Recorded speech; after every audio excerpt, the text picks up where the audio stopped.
আজকে কথা বলবো জাপানের শিক্ষাদান পদ্ধতি নিয়ে। আসলে বাংলাদেশের যে শিক্ষা পদ্ধতি এবং জাপানের যে শিক্ষা পদ্ধতি তার মধ্যে আকাশ পাতাল ব্যবধান।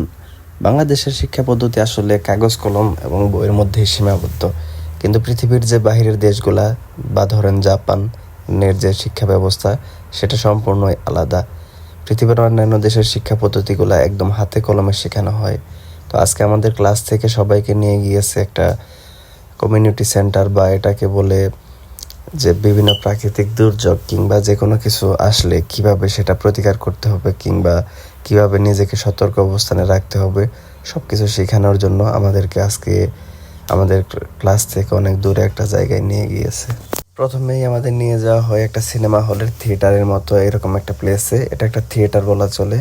থিয়েটারের ভিতর আমাদের দেখানো হয় যে বিভিন্ন প্রাকৃতিক দুর্যোগ আসলে কী রকম অবস্থা হয় বা কিভাবে আমাদের সতর্ক অবস্থানে যাইতে হবে, অথবা ধরেন যে আমরা কোথায় গেলে নিজেকে সেফ থাকবো কিংবা ধরেন কি আমাদের করতে হবে, কি আমাদের করণীয়।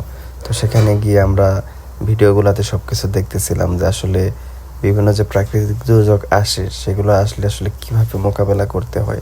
থিয়েটার শেষ হওয়ার পরে আমাদেরকে নিয়ে যাওয়া হয় একটা 3D মিউজিয়ামে।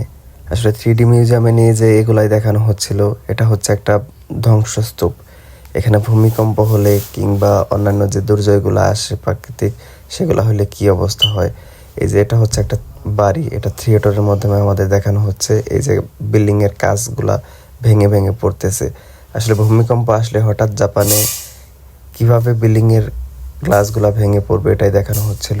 তারপরে আমরা চলে গেলাম একটা ভূমিকম্পে ধ্বংসস্তূপ একটা বাড়িতে।